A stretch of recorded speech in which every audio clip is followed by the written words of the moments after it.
We're still here. We're still here. Let's talk about the Never Ever Mets, episode 7. I skipped the episode. I did watch it, but I didn't make a video last week because I just didn't. But I'm Tammy. This is TammyTalks. If you haven't already, subscribe to the channel. If you enjoyed the video, thumbs it up and leave your comments down below. So let's talk about episode 6 very, very quickly, okay? Let's talk about episode 6. So the couple of notes that I do have is that Millie's trauma is causing her to be emotionally stunted, right? And it's no fault of her. It's no fault of her own. But the conversation that she had with Chris when they were sitting at the table, and for whatever reason, she kept calling him a bitch. She kept calling him a bitch. You're acting like a bitch. She was baiting him. She wanted him to go off. She wanted him to blow up so that she would feel justified in her reaction. He wasn't giving her that, and it's almost like she didn't know what to do with that. That was unfortunate. He wasn't aggressive with her at the table. He gave her the space and the opportunity to speak, and she just took it a complete different way. The chaos of them going back and forth, completely ridiculous. The fact that it even escalated to him calling her ugly, her saying that he's small, like just unnecessary chaos. The formatting of this show, while the show might be good in theory, the formatting of the show, horrendous. Pastor Aaron is too worried about little Aaron and Jody. I'm tired of it. I'm sick of it. I don't know why him and Diamond can't mind they effing business. The audacity of you to go to Aaron's father and tell him how you feel about their relationship. That's not your business. It's not your business. I don't know why you care so much. Pastor Aaron, you should be more worried about why Diamond's family and friends don't seem to see her for you. You're so worried about what little Aaron and Jody have going on, and it's giving weird. I'm sorry, but it's weird. I could never be that invested in somebody else's relationship that has nothing to do with me. Y'all will not see these people after this show. So why do you care? Why do you care? Little Aaron knows he's getting played. He has to. This is a part of being an adult, a part of growing up. You figure out things as you figure them out. But the way that Aaron and Diamond are moving in this house is chaos. It's almost given that they're production plants, to be real. So my other note was, little Aaron. So little Aaron pushes them beds together. Look. You know that Jody has been assaulted in the past. She has told you about her boundaries. You were too old to succumb to peer pressure. For you to not only push them beds together in the middle of the night while she is asleep, then to try to kiss her, even if it was a forehead kiss, nigga. Like, come on. Come on. You doing too much and you know that you are. Do I think Jody needs to tell Aaron that she don't like him? 1,000%. But at some point, when do we put the onus onto Aaron? And then my last note was with Millie and Gregg. I don't know what Millie wants Gregg to say or do in regard to her trauma. It feels like no matter what he says, no matter what he does, she's not going to be satisfied with. She's not going to. She looked like irritated that he had his own trauma, to be honest. So, okay. Let's talk episode 7 though, y'all. So we're continuing with the scene where Gregg and Millie are outside talking to, was that a therapist? We'll call it a counselor. They're outside talking to the counselor, and Gregg reveals that he was assaulted before. Said he's never told anybody. Millie's face, I don't know what to take about this. I don't know if I feel like Millie really cared. I don't know if I felt like Millie even believed him. Her expression, like everything about the way that she handled this, to me was very weird. It was kind of weird. So she like rubs his shoulder kind of half-assed. But she seemed like very detached from him, very detached from his trauma. But, you know, just a couple minutes ago, she was yelling that he doesn't understand or he doesn't pay attention or he doesn't care about her trauma. I mean, I guess. Later, she's talking to him and she tells him to never feel like he can't or never feel like he's talking too much. Because if you don't talk enough about your trauma, then that trauma will never leave you. It's just going to sit inside and fester. But they still want to make it work with one another. I don't know. Well, I had high hopes for them. I don't know if I see it with them. I think that Millie has trauma that she needs to deal with. She could benefit. She could benefit from going and laying on someone's couch a couple times a week to get out whatever emotions, whatever pain, whatever trauma, whatever PTSD that she's going through. She could benefit from talking to a licensed professional. So we then have Taronda and her hat. They show up to do an activity called On the Same Page. This is designed to see how well the couples know their partners. The couples don't know their partners because most of the couples are so busy being in everybody else's relationship. But let's see what happens. So Gregg and Millie don't know anything about each other, down to the fact that he did not know her birthday. Let's go to the next scene. Because of that, Millie doesn't want to even plan his birthday anymore because she feels like, how are you trying to sleep with me when you don't know anything about me? So I guess the real issue is y'all have been dating. If I recall, Millie and Gregg were the couple that dated for 3 months and they both live in the Los Angeles area. So the fact that y'all are both living in Los Angeles, it is interesting to me. Y'all been doing all this talking. Why don't you know her birthday?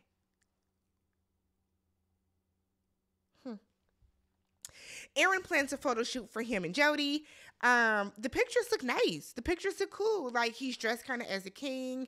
She's dressed as like a devil. Like, I thought the pictures were cool. Throughout the photo shoot, he kisses her, grabs her face, goes in for it. The kiss looked lackluster, right? It looked like she wasn't into it. She didn't necessarily kiss him back, but they kiss. And he's in his confessional saying that it is the best kiss he's ever had, while she is saying it did nothing for her. It did nothing for you, Jody, because you don't like him. You don't have chemistry. You didn't want it to do anything for you. You didn't want it to. You know why? Because y'all aren't conversing in the house. Y'all aren't spending any time together. Y'all aren't building upon your chemistry. Of course it did nothing for you. Of course. Why are you shocked? The audience isn't. We're not shocked. I would have been shocked if you said it did do something for you. Chris has his friend Benz come over to visit. Now, I don't know why Chris brought this ignorant ass man on TV, but Benz feels that they have talked, Chris and Sandia have talked and texted enough that they should be fucking by now. I said, oh, okay. Said that he's going to ask Sandia all the uncomfortable questions and she's going to hate him by the time they are done. I like, let's be serious about this. Why do you want your friend's partner, your friend's potential wife, why do you want them to hate you at the end of the conversation of the two of you first meeting?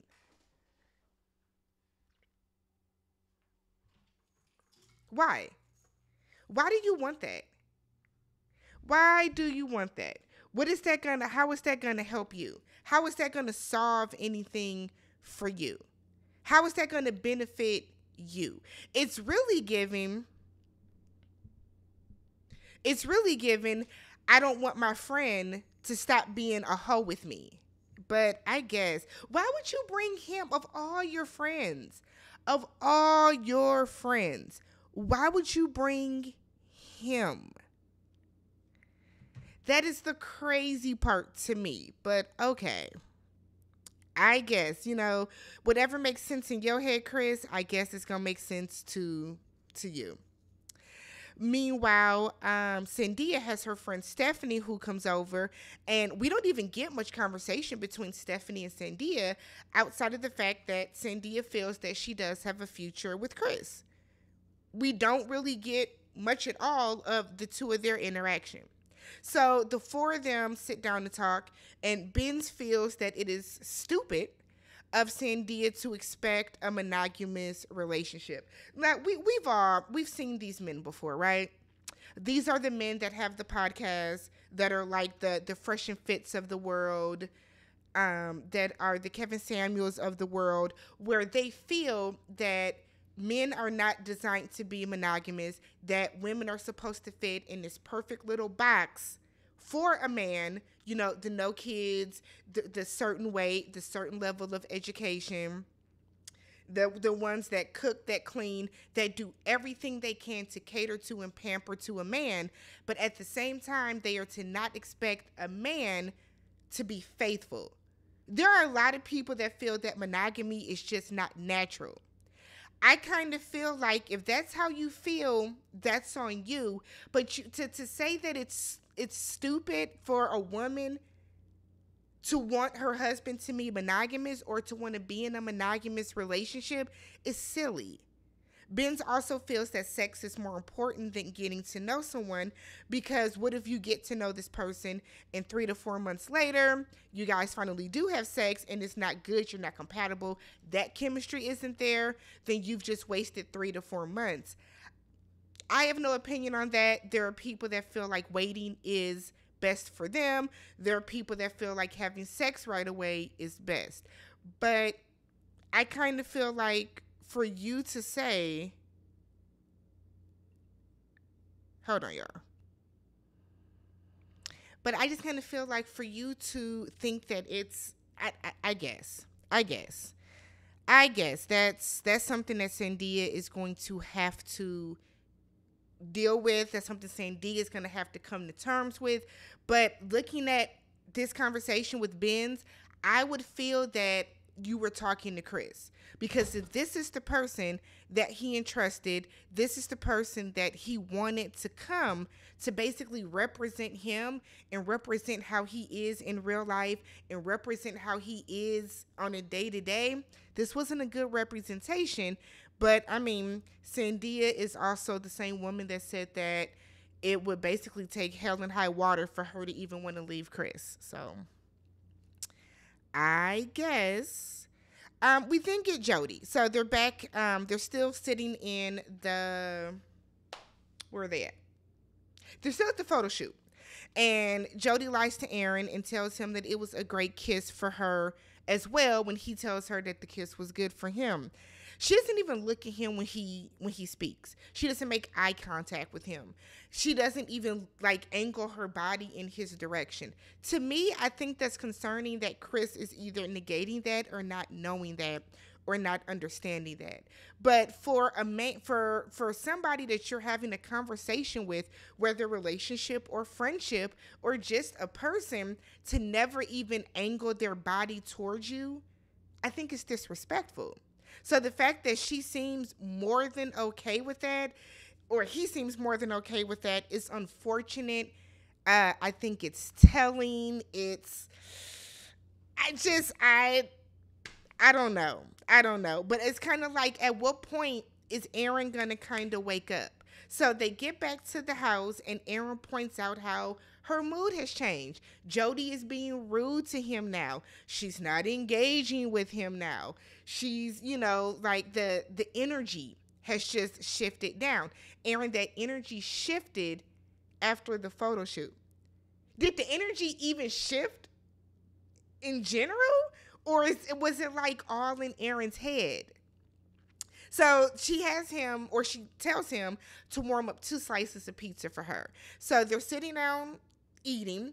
Josh and Chris are there. So Chris is kind of asking them, how was the photo shoot? How was it? Aaron is explaining it and he's like, okay, yeah, that sounds fire. That sounds dope. Jody has like an attitude about this. And this is what I don't get about Jody. You don't see it for him. You don't like him. Why do you have to be an ass to him about it? Why do you have to be an ass to him about it? I don't understand it. I don't get it. So she kind of gets up and she leaves. And Chris was like, y'all tired? Was good. Like, what's the problem? And Chris has a real conversation with Aaron. Now, it's interesting because Jody, Chris was your only ally in the house. So the fact that now Chris is basically turning on you, that should tell you something, sis. I hope Jody is watching this show back and really like doing some introspection. I do. So Chris is telling Aaron, look, I don't like the way she treats you.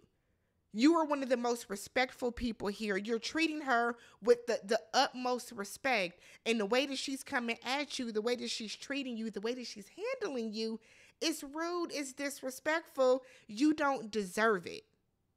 You don't deserve it. Did Chris have a misstep with pushing the beds together? Sure. But for her to like, I don't get it. I don't get it. Where is Taronda in her hat? Are they going to come in next episode and tell Aaron and Jody that they got to get the hell on? Because honestly, that's what needs to happen. Because y'all aren't doing anybody any favors. You're certainly not doing yourselves any favors. And you're just taking up space and screen time at this point. I mean, my God, like, oh, and then even last episode when Jody was acting like Aaron just completely bombed that date, he missed a step or two in salsa dancing. Who cares? Who cares?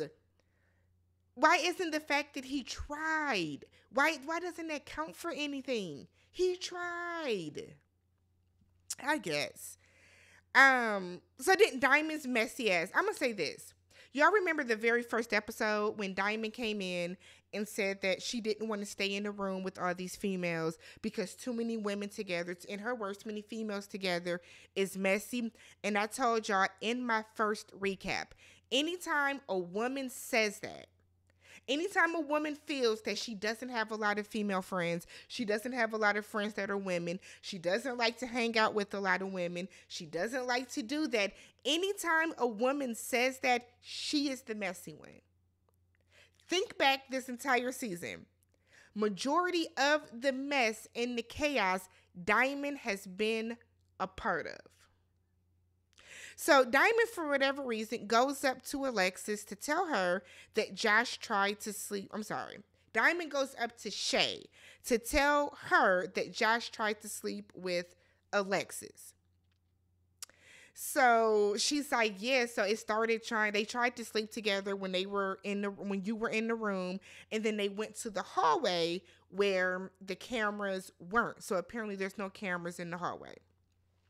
Shay is like, I did wake up in the middle of the night and they both were gone. And I don't ever wake up in the middle of the night. Sis.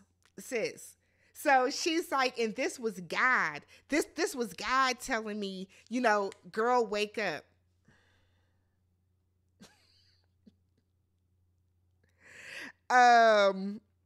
Okay, I want to say this. No, I'll save it for later. So Shay point blank goes up to Josh because they're in the Boom Boom Room, a separate house. From what we can see, the Boom Boom Room is a separate house. It's a separate house, right? So that means by the time Diamond gets over there, you decided to walk your ass outside the house that you're in, to go down the driveway, to go over inside another house to be messy. So Shay asked Josh, did you try to sleep with Alexis? He said no. He said, this is what happened. We were all sitting around talking. You had fell asleep, and I guess Alexis was talking about the possibility of a threesome with Josh and Shay. Right? And according to Josh, Shay fell asleep and they kept talking or whatever. No. They were, the three of them were talking. Shay fell asleep and Alexis and Josh continued talking, which there's no problem with that. But then I guess they started talking about the possibility of a threesome. Now, Josh said that Shay is not into that. Alexis got loud in the conversation, or maybe maybe she just talks loud.